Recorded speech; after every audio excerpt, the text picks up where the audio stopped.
ਕਤਲ ਅੱਜ ਦੀ ਕਹਾਣੀ ਜੋ ਲਿਖੀ ਗਈ ਹੈ ਜਿੰਦਰ ਜੀ ਵੱਲੋਂ। ਉਸ ਰਾਤ ਮੈਂ ਕਮਰੇ 'ਚ ਇਕੱਲਾ ਸੀ। ਬਾਪੂ ਦੀ ਹੋਂਦ ਮੇਰੇ ਲਈ ਨਾ ਹੋਇਆਂ ਦੇ ਬਰਾਬਰ ਸੀ। ਉਂਝ ਵੀ ਬਾਪੂ ਨੂੰ ਆਪਣੀ ਕੋਈ ਹੋਸ਼ ਹੀ ਨਹੀਂ ਸੀ। ਬਾਂਹ ਜਾਂ ਲੱਤ ਜਿਸ ਪਾਸੇ ਵੀ ਚੁੱਕ ਕੇ ਰੱਖ ਦਿੱਤੀ ਉੱਥੇ ਹੀ ਟਿਕੀ ਰਹੀ, ਨਿਰਜਿੰਦ।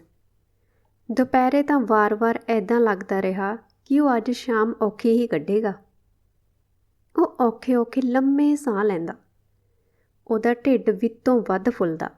ਗਲੇ 'ਚੋਂ ਘਰੜ ਦੀ ਆਵਾਜ਼ ਆਉਂਦੀ। ਬੀਬੀ ਸਰਹਾਣੇ ਵੱਲ ਪਏ ਮੇਜ਼ 'ਤੇ ਰੱਖੀ ਗੜਬੀ 'ਚੋਂ ਚਮਚੇ ਭਰ ਉਹਦੇ ਮੂੰਹ ਵਿੱਚ ਪਾਉਣ ਲੱਗਦੀ। ਕਿੰਨਾ ਚਿਰ ਪਾਣੀ ਮੂੰਹ ਵਿੱਚ ਰਹਿੰਦਾ। ਫਿਰ ਜਦੋਂ ਉਹ ਹੌਕਾ ਲੈਣ ਵਰਗਾ ਸਾਹ ਲੈਂਦਾ, ਪਾਣੀ ਗਲੇ ਦੇ ਹੇਠੋਂ ਉਤਰ ਜਾਂਦਾ। ਬੀਬੀ ਕੋਲੋਂ ਬਹੁਤਾ ਚਿਰ ਬੈਠਿਆ ਨਹੀਂ ਸੀ ਜਾਂਦਾ। ਉਹ ਗੇੜੇ ਜੇ ਨਾਲ ਆਉਂਦੀ ਤੇ ਉਹਦੇ ਚਿਹਰੇ ਨੂੰ ਨਿਹਾਰਦੀ, ਪਜਾਮਾ ਦੇਖਦੀ ਤੇ ਸੋਚਾਂ 'ਚ ਗੁਆਚੀ ਵਾਗਰੂ ਕਹਿੰਦੀ ਕਮਰੇ 'ਚੋਂ ਬਾਹਰ ਹੋ ਜਾਂਦੀ। ਜਲਦੀ ਹੀ ਉਸ ਨੂੰ ਅਚੋਤਾਈ ਲੱਗ ਜਾਂਦੀ। ਸ਼ਾਇਦ ਇਸ ਕਰਕੇ ਵੀ ਬਾਪੂ ਦਾ ਅੰਤ ਨੇੜੇ ਸੀ। ਹੁਣ ਮੋੜ ਪੈਣ ਦੀ ਆਸ ਧੁੰਦ ਵਿੱਚ ਗੁਆਚੀ ਚੀਜ਼ ਵਾਂਗ ਸੀ। ਡਾਕਟਰ ਜਗਦੀਸ਼ ਨੇ ਜਵਾਬ ਦੇਣ ਦੀ ਮੁਦਰਾ 'ਚ ਕਿਹਾ ਸੀ ਕਿ ਬਜ਼ੁਰਗ ਦੀ ਸੇਵਾ ਕਰਨ 'ਚ ਤੁਹਾਡਾ ਸਾਰਿਆਂ ਦਾ ਭਲਾ ਹੈ। ਫਿਰ ਬੀਬੀ ਨੇ ਬਾਪੂ ਵਾਲੇ ਕਮਰੇ 'ਚ ਅਗਰਬੱਤੀ ਬੁਝਣ ਨਹੀਂ ਦਿੱਤੀ। ਸਟੀਰੀਓ 'ਤੇ ਵੱਡੇ ਤੜਕੇ 10 ਵੱਜਦਿਆਂ ਤਾਈਂ ਵਾਰ-ਵਾਰ ਜਪੁਜੀ ਸਾਹਿਬ ਦੀ ਕੈਸਟ ਤੇ ਸ਼ਾਮ ਨੂੰ ਹਨੇਰੇ ਦੇ ਅੰਦਰ ਬਾਹਰ ਹੋਣ ਤੋਂ ਗੂੜ੍ਹੀ ਰਾਤ ਤੱਕ ਰਹਿਰਾਸ ਸਾਹਿਬ ਦਾ ਪਾਠ ਚੱਲਦਾ। ਇਸ ਸਮੇਂ ਦੌਰਾਨ ਬੀਬੀ ਦੀਆਂ ਅੱਖਾਂ ਬੰਦ ਹੁੰਦੀਆਂ, ਚੁੱਪ-ਚਾਪ ਤੁਰੀ ਫਿਰਦੀ ਰਹਿੰਦੀ। ਬਾਪੂ ਨੂੰ ਮੋਢਿਓਂ ਫੜ ਕੇ ਹਲੂਣਦੀ ਹੋਈ ਕਹਿੰਦੀ, ਤੂੰ ਆਵਾਜ਼ ਦੇ ਮਗਰ ਪਾਠ ਕਰੀ ਜਾ, ਸ਼ਾਇਦ ਅਗਲੇ ਜਨਮ 'ਚ ਤੇਰਾ ਭਲਾ ਹੋ ਜੇ। ਬੀਬੀ ਦਾ ਵਾਰ-ਵਾਰ ਐਦਾਂ ਕਹਿਣਾ ਮੈਨੂੰ ਬਹੁਤੀ ਵਾਰ ਹਾਸਾ ਲਿਆ ਦਿੰਦਾ। ਇਹਨਾਂ ਪਲਾਂ ਵਿੱਚ ਮੈਨੂੰ ਆਪਣੇ ਆਪ 'ਤੇ ਕੰਟਰੋਲ ਕਰਨਾ ਬੜਾ ਔਖਾ ਲੱਗਦਾ।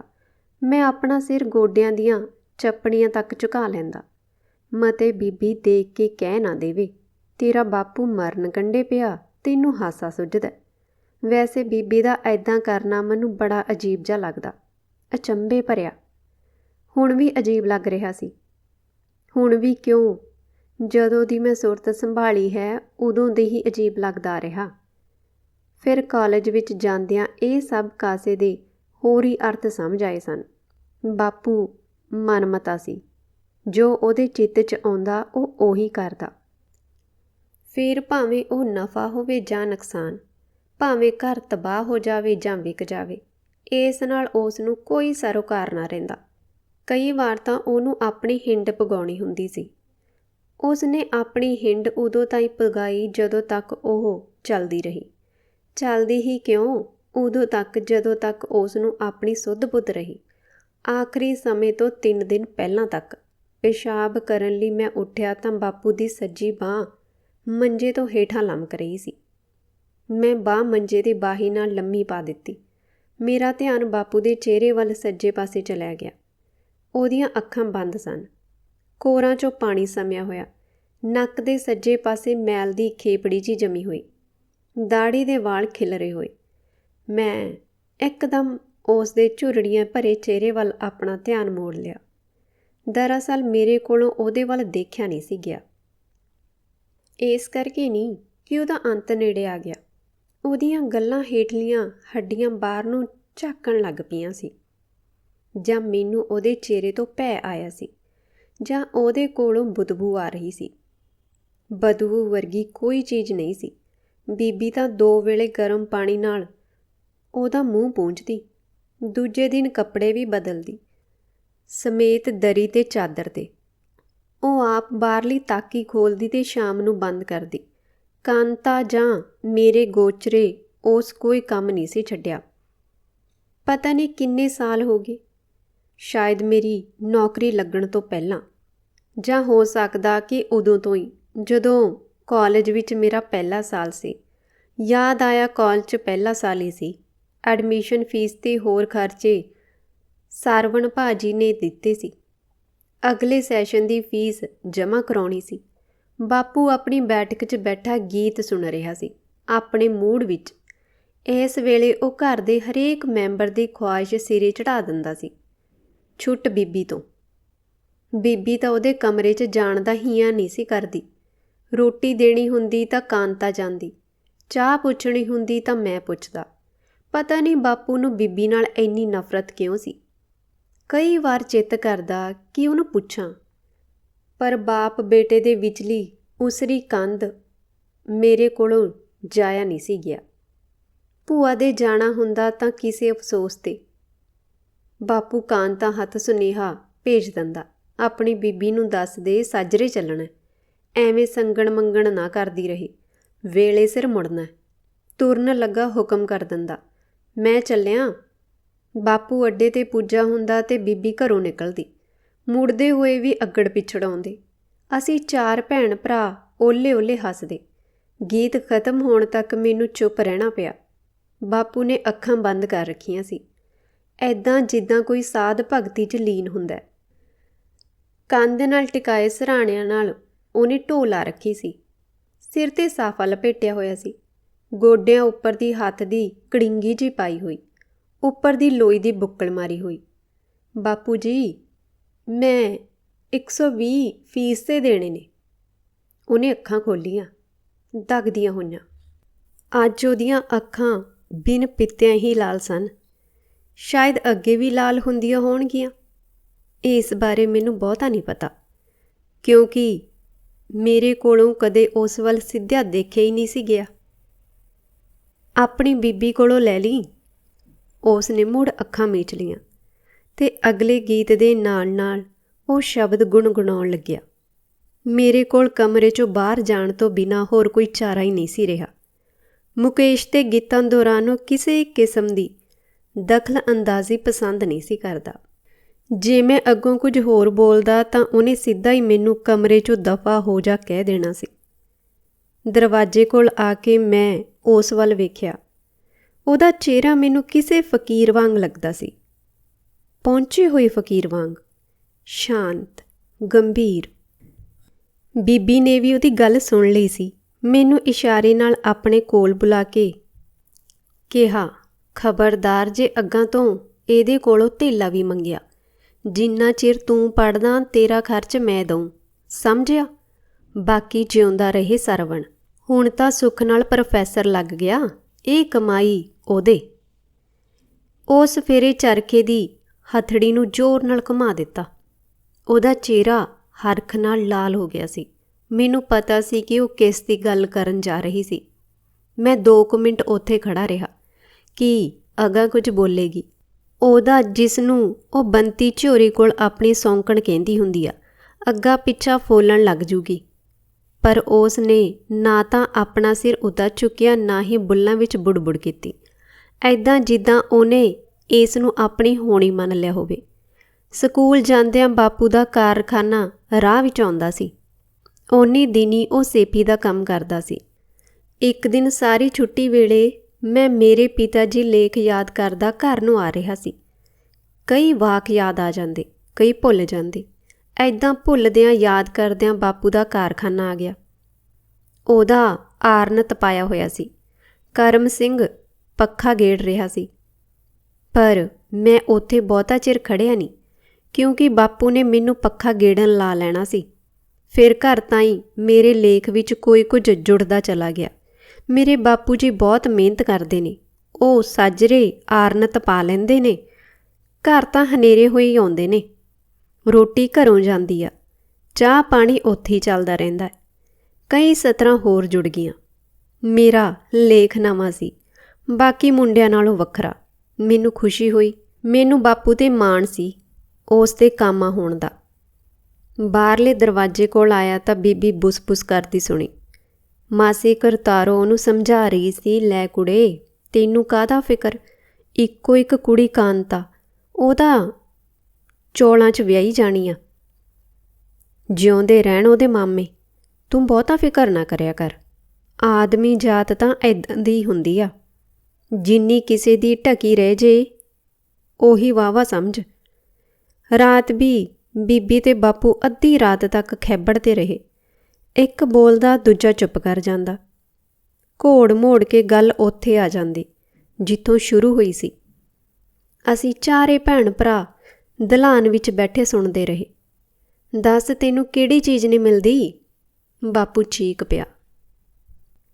ਤੇਰੀਆਂ ਚੀਜ਼ਾਂ ਨੂੰ ਮੈਂ ਚੱਟਣਾ ਹੈ, ਮੇਰੇ ਕੋਲੋਂ ਆ ਨਹੀਂ ਹੋਣਾ। ਫਿਰ ਸੋ ਵੀ ਉੱਥੇ ਹੀ ਜਾਇਆ ਕਰ। ਕਲਪਦੀ ਹੋਈ ਬੀਬੀ ਦਲਾਨ 'ਚ ਆ ਗਈ। ਫਿਰ ਬੀਬੀ ਬਾਪੂ ਦੀ ਬੈਠਕ ਵਿੱਚ ਕਦੇ ਨਹੀਂ ਵੜੀ।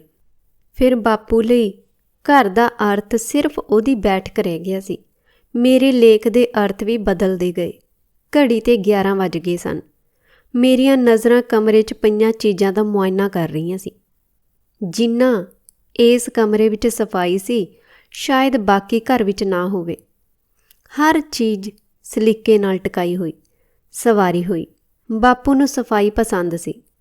ਇਹ ਬੈਠਕ ਉਸ ਨੇ ਆਪਣੇ ਲਈ ਹੀ ਬਣਵਾਈ ਸੀ, ਜਿਸ ਵਿੱਚ ਦੀਵਾਨ ਪਿਆ ਸੀ, ਸੋਫਾ ਨੂਮਾ 5 ਕੁਰਸੀਆਂ, ਇੱਕ ਨੁੱਕਰ ਵਿੱਚ ਲੱਕੜ ਦੀ ਛੋਟੀ ਜਿਹੀ ਬਣਾਈ ਹੋਈ ਅੰਗੀਠੀ, ਸਟੀਰੀਓ ਪਿਆ ਸੀ, ਹੇਠਾਂ ਕੈਸਟਾਂ, ਕਮਰੇ ਦੇ ਬਾਹਰ ਮੈਟ।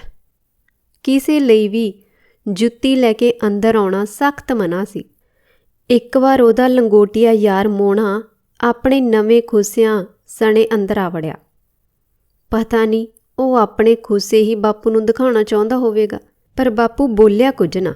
ਖੁੰਡੀ ਚੁੱਕੀ, ਇੱਕ ਇੱਕ ਕਰਕੇ ਖੁੱਸੇ ਦਰਵਾਜ਼ੇ ਤੋਂ ਬਾਹਰ ਸੁੱਟਿਆ ਤੇ ਬੋਲਿਆ, ਲੈ ਬਈ ਮੋਹਣ ਸਿਆਂ, ਜੇ ਬਚ ਗਏ ਤਾਂ ਤੇਰੇ, ਜੇ ਕੋਈ ਲੈ ਗਿਆ ਤਾਂ ਸਮਝ ਲਈ ਕਿ ਅਗਲੇ ਦੀ ਲੋਟਰੀ ਨਿਕਲ ਆਈ। ਇਹ ਗੱਲ ਸਾਰੇ ਪਿੰਡ ਵਿੱਚ ਫੈਲ ਗਈ। ਬਾਪੂ ਦੇ ਇੱਕ ਹੋਰ ਅਸੂਲ ਨਾਲ ਜੁੜ ਗਏ ਸੀ। ਡੂਡੀ ਬੁੱਕਲ ਮਾਰੀ ਬੀਬੀ ਆਈ ਤੇ ਬੁਝੀ ਅਗਰਬੱਤੀ ਨੂੰ ਦੇਖ ਕੇ ਉਸਨੇ ਮੇਰੇ ਵੱਲ ਵੇਖਿਆ, ਐਦਾਂ ਜਿੱਦਾਂ ਕਹਿ ਰਹੀ ਹੋਵੇ, ਪੁੱਤ ਹੋਰ ਲਾਉਣ 'ਚ ਕਿਹੜਾ ਭਾਰ ਲੱਗਦਾ।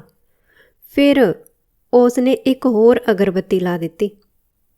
ਅੱਧੀ ਰਜਾਈ ਆਪਣੇ ਵੱਲ ਨੂੰ ਖਿੱਚ ਕੇ ਗੋਡਿਆਂ ਤੱਕ ਲੈ ਲਈ। ਮੈਂ ਬੀਬੀ ਵੱਲ ਦੇਖਿਆ ਉਦੋਂ ਜਦੋਂ ਉਹ ਸਿੱਧੀ ਹੀ ਬਾਪੂ ਵੱਲ ਦੇਖ ਰਹੀ ਸੀ। ਉਹਦੀਆਂ ਅੱਖਾਂ 'ਚ ਨਮੀ ਸੀ। ਉਹ ਰੋਣਾ ਚਾਹੁੰਦੀ ਸੀ, ਪਰ ਮੇਰੇ ਸਾਹਮਣੇ ਰੋ ਨਹੀਂ ਸੀ ਸਕਦੀ, ਇਸ ਕਰਕੇ ਕਿ ਜੇ ਉਹ ਰੋ ਪਈ ਤਾਂ ਮੈਂ ਝੱਟ ਕਹਿ ਦੇਣਾ, ਬੀਬੀ ਤੂੰ ਕਿਹਦੇ ਲਈ ਰੋਨੀ ਆ? ਉਸ ਲਈ ਜਿਹਨੇ ਤੈਨੂੰ ਕਦੇ ਪੈਰ ਦੀ ਜੁੱਤੀ ਵੀ ਨਹੀਂ ਸਮਝਿਆ। ਕਾਂਤਾ ਵੀ ਚਾਹੁੰਦੀ ਸੀ ਕਿ ਉਹ ਰੋਵੇ, ਭੋਬਾਂ ਮਾਰ ਮਾਰ ਕੇ ਰੋਵੇ। ਇਸ ਨਾਲ ਉਹਦੇ ਅੰਦਰ ਬੱਝੀ ਗੰਢ ਦੀਆਂ ਤਹਿਆਂ ਖੁੱਲ੍ਹਣੀਆਂ ਸ਼ੁਰੂ ਹੋ ਜਾਣਗੀਆਂ। ਜਾਂ ਉਹ ਉੱਚੀ ਉੱਚੀ ਹੱਸੇ, ਇੰਨਾ ਉੱਚੀ ਕਿ ਸਾਰਾ ਪਿੰਡ ਦੇਖੇ। ਇਸ ਨਾਲ ਵੀ ਉਹਦਾ ਬੋਝ ਹਲਕਾ ਹੋ ਸਕਦਾ ਸੀ, ਪਰ ਉਹ ਕੁਝ ਨਹੀਂ ਸੀ ਕਰ ਸਕਦੀ। ਵਾਰ-ਵਾਰ ਮੈਨੂੰ ਇਹ ਗੱਲ ਹੁੰਝਾ ਮਾਰ ਰਹੀ ਸੀ, ਵਿਜੇ ਨੀਂਦ ਤਾਂ ਨਹੀਂ ਆਉਂਦੀ? ਬੀਬੀ ਨੇ ਮੈਨੂੰ ਚੁੱਪ ਬੈਠਿਆਂ ਦੇਖ ਕੇ ਪੁੱਛਿਆ। ਫਿਰ ਚਾਹ ਬਣਾ ਲਿਆਵਾਂ? ਤੁਹਾਡਾ ਪੀਣ ਨੂੰ ਚਿੱਤ ਕਰਦਾ? ਮੇਰਾ ਚਿੱਤ ਤੇਰੇ ਨਾਲੋਂ ਕਿਤੇ ਵੱਖਰਾ ਥੋੜ੍ਹੀ ਆ। ਜੇ ਮੈਂ ਬਣਾ ਲਿਆਵਾਂ, ਤੂੰ ਕਿਤੇ ਟੱਕਰਾਂ ਮਾਰਦਾ ਫਿਰੇਂਗਾ। ਕਾਂਤਾ ਵੀ ਸੋਗੀ ਲੱਗਦੀ ਆ, ਕੱਲ੍ਹ ਦੀ ਉਨੀਂਦਰੀ ਸੀ। ਉਹਦਾ ਮੁੰਡਾ ਵੀ ਅਥਰਾ। ਉਹ ਖੜੀ ਹੋ ਗਈ, ਜਾਂਦੀ ਜਾਂਦੀ ਦਰਵਾਜ਼ੇ ਕੋਲੋਂ ਮੁੜ ਆਈ। ਬਾਪੂ ਦੀ ਰਜਾਈ ਠੀਕ ਕੀਤੀ ਤਾਂ ਉਹਨੂੰ ਨੱਕ ਕੋਲ ਜਮੀ ਮੈਲ ਦੀ ਖੇਪੜੀ ਦਿਸ ਪਈ। ਕੋਲ ਪਏ ਸਾਫੇ ਨਾਲ ਉਹ ਹੌਲੀ ਹੌਲੀ ਪੇਪੜੀ ਸਾਫ਼ ਕਰਨ ਲੱਗੀ। ਬੀਬੀ ਮੈਂ ਬਣਾ ਲਿਆਉਣਾ ਚਾਹ। ਮੈਂ ਉਸ ਨੂੰ ਆਪਣੇ ਉੱਠਣ ਦਾ ਪਤਾ ਨਾ ਲੱਗਣ ਦਿੱਤਾ। ਚਾਹ ਦੇ ਉਬਾਲੇ ਤੱਕ ਪਤਾ ਨਹੀਂ ਮੈਂ ਕੀ ਊਲ ਜਲੂਲ ਸੋਚਦਾ ਰਿਹਾ। ਇਸੇ ਦੌਰਾਨ ਮੈਨੂੰ ਇੱਕ ਗੱਲ ਰੜਕਦੀ ਰਹੀ ਕਿ ਹੁਣ ਜਦੋਂ ਬਾਪੂ ਦੀ ਜ਼ਿੰਦਗੀ ਦਾ ਕੋਈ ਵਸਾਹ ਨਹੀਂ ਰਿਹਾ, ਫਿਰ ਬੀਬੀ ਨੇ ਸਰਵਣ ਭਾਜੀ ਨੂੰ ਚਿੱਠੀ ਕਿਉਂ ਨਹੀਂ ਪਾਈ, ਨਾ ਹੀ ਕਿਸੇ ਹੱਥ ਸੁਨੇਹਾ ਭੇਜਿਆ। ਮੈਂ ਉਸ ਕੋਲੋਂ ਪੁੱਛਦਾ ਰਹਿ ਗਿਆ, ਕਿਉਂਕਿ ਇਸ ਸਮੇਂ ਉਹਨਾਂ ਦੋਹਾਂ ਨੂੰ ਇੱਥੇ ਹੋਣਾ ਚਾਹੀਦਾ ਸੀ। ਸਰਵਣ ਭਾਜੀ ਗੌਰਮੈਂਟ ਕਾਲਜ ਵਿੱਚ ਲੈਕਚਰਰ ਸਨ। ਕੁਲਦੀਪ ਭਾਜੀ ਪੰਜਾਬ ਰੋਡ ਵਿੱਚ ਐਡੀਟਰ। ਦੋਹੇ ਅਪਰੋਚ ਵਾਲੇ ਸੀ। ਸਰਵਣ ਭਾਜੀ ਦੇ ਕੋਲ ਤਾਂ ਆਪਣੀ ਗੱਡੀ ਵੀ ਸੀ। ਬਾਪੂ ਨੂੰ ਉਹ ਸ਼ਹਿਰ ਦੇ ਕਿਸੇ ਚੰਗੇ ਹਸਪਤਾਲ ਲਿਜਾ ਕੇ ਦਿਖਾ ਸਕਦੇ ਸਨ। ਫਿਰ ਕੋਈ ਸਲਾਹ ਵੀ ਕਰਨੀ ਹੁੰਦੀ ਆ। ਤਿੰਨੇ ਇਕੱਠੇ ਹੁੰਦੇ ਤਾਂ ਕਿਸੇ ਇੱਕ 'ਤੇ ਬੋਝ ਨਾ ਪੈਂਦਾ। ਪਿੱਠ ਪਿੱਛੇ ਕੋਈ ਕਿਸੇ ਨੂੰ ਕਹਿਣ ਜੋਗਾ ਤਾਂ ਨਾ ਰਹਿੰਦਾ। ਹਰੇਕ ਆਪਣੇ ਫਰਜ਼ ਨੂੰ ਨਿਭਾਉਂਦਾ। ਪਿੰਡ ਵਾਲੇ ਮਾਣ ਕਰਦੇ, ਬੀਬੀ ਨੂੰ ਚਿੰਤਾ ਨਾ ਹੁੰਦੀ। ਕਾਂਤਾ ਵੇਲੇ ਸਿਰ ਆਪਣੇ ਘਰ ਜਾਣ ਵਾਲੀ ਬਣਦੀ। ਜਿੱਦਣ ਦਾ ਬਾਪੂ ਮੰਜੇ 'ਤੇ ਪਿਆ, ਮੇਰੀ ਭੈਣ ਕਾਂਤਾ ਹੀ ਉਹਦੇ ਕੋਲ ਸੀ। ਉਸ ਕਰਕੇ ਵੀ ਕਿ ਉਹ ਸਾਡੇ ਸਾਰਿਆਂ ਨਾਲੋਂ ਨੇੜੇ ਰਹਿੰਦੀ ਆ। ਬੀਬੀ ਨੇ ਗੁਆਂਢ ਦੇ ਕਿਸੇ ਮੁੰਡੇ ਹੱਥ ਸੁਨੇਹਾ ਭੇਜ ਕੇ ਉਹਨੂੰ ਮੰਗਵਾ ਲਿਆ ਹੋਵੇਗਾ। ਮੇਰਾ ਆਉਣਾ ਤਾਂ ਸਬੱਬ ਨਾਲ ਹੋਇਆ ਸੀ। ਮੇਰੀ ਬੱਚੀ ਨੂੰ ਮੱਕੀ ਦੀ ਰੋਟੀ ਬੜੀ ਪਸੰਦ ਸੀ। ਮੱਕੀ ਦੀ ਮੇਥੀ ਵਾਲੀ ਰੋਟੀ। ਚੰਗੀ ਮੱਕੀ ਜੱਸੇ ਕਿਆਂ ਦਿਓ ਮਿਲ ਸਕਦੀ ਸੀ। ਫਿਰ ਜੱਸਾ ਜਦੋਂ ਵੀ ਮਿਲਦਾ ਪਿੰਡ ਆਉਣ ਦੀ ਤਾਕੀਦ ਕਰਦਾ ਰਹਿੰਦਾ। ਸ਼ਨੀਵਾਰ ਤੇ ਐਤਵਾਰ ਦੀ ਛੁੱਟੀ ਸੀ। ਐਤਵਾਰ ਸ਼ਾਮ ਨੂੰ ਮੈਂ ਬੋਰਾ ਲੈ ਕੇ ਜਾਣਾ ਸੀ। ਜੇ ਮੈਂ ਨਾ ਆਉਂਦਾ ਤਾਂ ਮੈਨੂੰ ਤਾਂ ਬਾਪੂ ਦੀ ਬਿਮਾਰੀ ਦਾ ਪਤਾ ਹੀ ਨਹੀਂ ਸੀ ਲੱਗਣਾ। ਕੱਲ੍ਹ ਸ਼ਾਮੀ ਬੀਬੀ ਨੂੰ ਦਿਸਣ ਲੱਗ ਗਿਆ ਸੀ ਕਿ ਬਾਪੂ ਦਾ ਅੰਤ ਸਿਰ 'ਤੇ ਖੜ੍ਹਾ ਹੈ।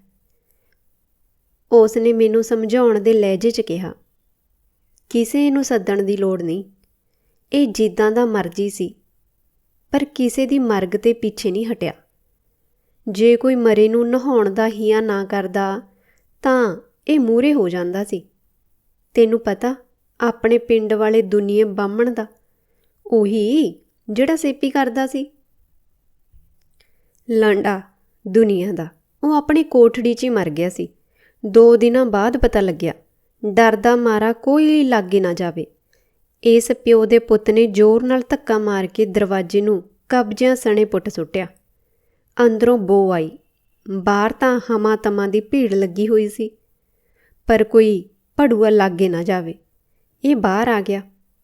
ਪਾਸੇ ਵਾਲਿਆਂ ਨੂੰ ਕਿਹਾ, ਤੁਸੀਂ ਬਾਲਣ ਸੁਟਵਾਓ, ਬਾਕੀ ਮੈਂ ਜਾਣਾ, ਮੇਰਾ ਕੰਮ ਜਾਣੇ। ਜੇ ਕੋਈ ਸੀੜੀ ਨੂੰ ਹੱਥ ਪਾਉਣੋਂ ਡਰਦਾ ਤਾਂ ਮੈਂ ਇਕੱਲਾ ਚੁੱਕ ਕੇ ਲੈ ਜਾਊਂ। ਪਰ ਮੇਰੇ ਕੋਲੋਂ ਬਾਪੂ ਦੀ ਪ੍ਰਸ਼ੰਸਾ ਸੁਣੀ ਨਾ ਗਈ। ਮੈਂ ਤਾਂ ਹਮੇਸ਼ਾ ਇਹ ਚਾਹਿਆ ਕਿ ਕੋਈ ਮੇਰੇ ਸਾਹਮਣੇ ਬਾਪੂ ਦੀ ਨਿੰਦਿਆ ਕਰੇ, ਉਹਦੀਆਂ ਕਮਜ਼ੋਰੀਆਂ ਦੀਆਂ ਕਹਾਣੀਆਂ ਸੁਣਾਵੇ, ਉਹ ਵੀ ਵਧਾ ਚੜ੍ਹਾ ਕੇ। ਪਰਸੋਂ ਜਦੋਂ ਮੈਂ ਅੱਡੇ 'ਤੇ ਉਤਰਿਆ ਸੀ ਤਾਂ ਲੰਬੜਾਂ ਦਾ ਪਿਆਰਾ ਮਿਲਿਆ ਸੀ। ਉਸ ਨੇ ਪੁੱਛਿਆ ਸੀ, ਤਾਏ ਦਾ ਕੀ ਹਾਲ ਆ? ਮੈਂ 8 ਮਹੀਨਾ ਬਾਅਦ ਪਿੰਡ ਆਇਆ, ਇਹ ਪਿੰਡ ਵਾਲਿਆਂ ਨੂੰ ਪਤਾ ਹੋਊ। ਮੈਨੂੰ ਖਿਝ ਆ ਗਈ। ਲੈ, ਪਿਓ ਤੇਰਾ ਕਹਿੰਦਾ ਪਤਾ ਪਿੰਡ ਵਾਲਿਆਂ ਨੂੰ ਹੋਊ, ਉਸ ਨੇ ਵਿਅੰਗ ਨਾਲ ਕਿਹਾ। ਤਾਂ ਅੱਗੋਂ ਮੈਂ ਆਪਣੀ ਤੁਰਨ ਦੀ ਰਫ਼ਤਾਰ ਵਧਾ ਦਿੱਤੀ ਸੀ। ਮੈਨੂੰ ਪਤਾ ਸੀ ਕਿ ਪਿਆਰੇ ਦੇ ਪਿਓ ਮੋੜੇ ਨਾਲ ਬਾਪੂ ਦਾ ਖਾਣ ਪੀਣ ਇੱਕ ਹੀ ਰਿਹਾ। ਇਹਨਾਂ ਕੋਲੋਂ ਬਾਪੂ ਦੀ ਉਸਤਤ ਤੋਂ ਬਿਨਾਂ ਹੋਰ ਕੁਝ ਨਹੀਂ ਕਿਹਾ ਜਾਣਾ। ਉੱਦਾਂ ਵੀ ਇਹ ਬਾਪੂ ਦਾ ਅਹਿਸਾਨ ਮੰਨਦੇ ਨੇ। ਇੱਕ ਮੈਂ ਸੀ ਜੋ ਕਦੇ ਬਾਪੂ ਨੂੰ ਟਿੱਚ ਨਹੀਂ ਸੀ ਸਮਝਦਾ। ਬਾਪੂ ਮੈਨੂੰ ਟਿੱਚ ਨਹੀਂ ਸੀ ਸਮਝਦਾ। 10 ਸਾਲ ਪਿੰਡ ਛੱਡਿਆਂ ਨੂੰ ਹੋਣ ਲੱਗੇ ਸੀ। ਬਾਪੂ ਇੱਕ ਵਾਰ ਵੀ ਮੇਰੇ ਘਰ ਨਹੀਂ ਸੀ ਆਇਆ। ਮੇਰੇ ਇੱਕੋ ਇੱਕ ਮੁੰਡਾ ਮਨਦੀਪ ਦੀ ਛੱਟੀ 'ਤੇ ਵੀ ਨਹੀਂ ਆਇਆ। ਉਦੋਂ ਸਿਰਫ ਬੀਬੀ ਆਈ ਸੀ। ਮੈਂ ਡੱਬਾ ਲੈ ਕੇ ਆਇਆ ਸੀ, ਨਾਲ ਹੀ ਅਖੰਡ ਪਾਠ ਦਾ ਕਾਰਡ। ਬਾਪੂ ਬੈਠਕ ਵਿੱਚ ਬੈਠਿਆ ਸੀ। ਮੈਂ ਬੀਬੀ ਨੂੰ ਕਾਰਡ 'ਤੇ ਛਪੇ ਅੱਖਰਾਂ 'ਤੇ ਉੱਚੀ ਉੱਚੀ ਪੜ੍ਹ ਕੇ ਸੁਣਾ ਰਿਹਾ ਸੀ ਤਾਂ ਕਿ ਬਾਪੂ ਵੀ ਸੁਣ ਲਵੇ। ਸਰਦਾਰ ਮਲਕੀਤ ਸਿੰਘ ਵੱਲੋਂ ਆਪਣੇ ਪੋਤਰੇ ਦੀ ਅਗਲੇ ਅੱਖਰ ਸੁਣਨ ਤੋਂ ਪਹਿਲਾਂ ਹੀ ਉਸ ਨੇ ਸਟੀਰੀਓ ਦੀ ਆਵਾਜ਼ ਉੱਚੀ ਕਰ ਦਿੱਤੀ। ਮੈਂ ਸਭ ਕੁਝ ਸਮਝ ਗਿਆ। ਮੈਂ ਕਾਰਡ 'ਤੇ ਬਾਪੂ ਦਾ ਨਾਮ ਛਪਵਾਉਣਾ ਨਹੀਂ ਸੀ ਚਾਹੁੰਦਾ, ਪਰ ਨੀਲਮ ਨੇ ਮੇਰੀ ਇੱਕ ਨਹੀਂ ਸੀ ਮੰਨੀ। ਕਹਿੰਦੀ ਰਹੀ ਕਾਰਡ ਵੱਡਿਆਂ ਵੱਲੋਂ ਜਾਣਾ ਚਾਹੀਦਾ, ਸ਼ਾਇਦ ਇਸ ਨਾਲ ਬਾਪੂ ਜੀ ਮੰਨ ਜਾਣ। ਪਰ ਬਾਪੂ ਵੀ ਆਪਣੇ ਅਸੂਲਾਂ ਦਾ ਪੱਕਾ ਸੀ। ਬੀਬੀ ਚਾਹ ਬਣਾ ਲਿਆਈ। ਮੈਂ ਆਪਣਾ ਮਨ ਬਾਪੂ ਕੋਲ ਜਾਣ ਲਈ ਕਰੜਾ ਕਰ ਲਿਆ, ਪਰ ਪਿਛਲ ਖੁਰੀ ਆਉਂਦੇ ਬਾਪੂ ਨੇ ਕੜਾਕ ਦੇਣੀ ਦਰਵਾਜ਼ਾ ਲਾਇਆ। ਬਾਹਰਲੇ ਦਰਵਾਜ਼ਿਆਂ ਤੋਂ ਬਾਹਰ ਮੈਨੂੰ ਪਤਾ ਸੀ ਕਿ ਹੁਣ ਉਹ ਆਪਣੇ ਕਾਰਖਾਨੇ ਹੀ ਜਾਵੇਗਾ। ਐਦਾਂ ਦੇ ਵੇਲੇ ਉਹਦੀ ਆਖਰੀ ਮੰਜ਼ਿਲ ਦਾ ਹਵੇਲੀ ਵਿੱਚ ਬਣਾਇਆ ਕਾਰਖਾਨਾ ਹੀ ਹੁੰਦਾ ਸੀ, ਜਿੱਥੇ ਕੰਮ ਤੋਂ ਉਸ ਨੂੰ ਕਦੇ ਵਿਹਲ ਨਹੀਂ ਸੀ ਮਿਲਦੀ। ਬੀਬੀ ਕੋਲ ਚੁੱਪ ਰਹਿਣ ਤੋਂ ਬਿਨਾਂ ਕੋਈ ਦੂਜਾ ਚਾਰਾ ਨਹੀਂ ਸੀ। ਮੈਨੂੰ ਇਸ ਗੱਲ ਦਾ ਵੀ ਆਭਾਸ ਸੀ ਕਿ ਜੇ ਮੈਂ ਬਾਪੂ ਦੇ ਕਾਰਖਾਨੇ ਜਾ ਕੇ ਕਹਿਣ ਨਾ ਗਿਆ ਤਾਂ ਬੀਬੀ ਦੀ ਚੁੱਪ ਲੰਮੀ ਹੋ ਜਾਣੀ ਸੀ। ਇਸ ਸਮੇਂ ਮੈਨੂੰ ਬਾਪੂ ਨਾਲੋਂ ਨੀਲਮ 'ਤੇ ਜ਼ਿਆਦਾ ਗੁੱਸਾ ਆਇਆ। ਖਾਮ ਮੈਨੂੰ ਭੇਜ ਦਿੱਤਾ, ਨਾਲ ਚੱਲਣ ਲਈ ਕਿਹਾ ਤਾਂ ਬੋਲੀ, ਤੁਹਾਨੂੰ ਮੇਰੀ ਸਥਿਤੀ ਦਾ ਤਾਂ ਪਤਾ ਹੈ, ਮੈਂ ਸਫ਼ਰ ਕਿੱਦਾਂ ਕਰ ਸਕਦੀ ਹਾਂ। ਆਉਣਾ ਮੇਰੀ ਮਜਬੂਰੀ ਬਣ ਗਈ ਸੀ। ਹੁਣ ਇਹੋ ਮਜਬੂਰੀ ਮੈਨੂੰ ਕਾਰਖਾਨੇ ਲੈ ਗਈ। ਬਾਪੂ ਬੈੱਡ 'ਤੇ ਢੋਰ 'ਤੇ ਲਾਉਣ ਲਈ ਪਲਾਈ ਮਿਣ ਰਿਹਾ ਸੀ। ਮੇਰੇ ਕੋਲ ਜਾਣ 'ਤੇ ਬੋਲਿਆ, ਤੂੰ ਕਾਰਡ ਅੰਗੀਠੀ 'ਤੇ ਰੱਖ ਦੇ ਤੇ ਆਪਣੀ ਰੰਨ ਕੋਲ ਚਲਿਆ ਜਾ। ਬਾਪੂ ਦੇ ਐਦਾਂ ਰੁੱਖੇ ਬੋਲਣ ਨੇ ਮੈਨੂੰ ਝੁਣਝੁਣੀ ਜਿਹੀ ਲਿਆ ਦਿੱਤੀ ਸੀ। ਬਾਪੂ ਦੇ ਗੁੱਸੇ ਵਿੱਚ ਕੋਈ ਫਰਕ ਨਹੀਂ ਸੀ ਪਿਆ। ਕਾਰਖਾਨਿਓਂ ਘਰ ਤੱਕ ਦਾ ਸਫ਼ਰ ਮੈਨੂੰ ਕੋਹਾਂ ਮੀਲ ਦੂਰ ਲੱਗਿਆ। ਪਤਾ ਨਹੀਂ ਕਿਉਂ ਜਦੋਂ ਕਦੇ ਬਾਪੂ ਗੁੱਸੇ ਨਾਲ ਬੋਲਦਾ ਉਦੋਂ ਮੈਨੂੰ ਬੈਠਕ ਵਿੱਚ ਬੈਠੇ ਮੋਹਣੇ ਦਿਓ ਬਾਪੂ ਦੇ ਕਹੇ ਸ਼ਬਦ ਵਾਰ-ਵਾਰ ਚੇਤੇ ਆ ਜਾਂਦੇ।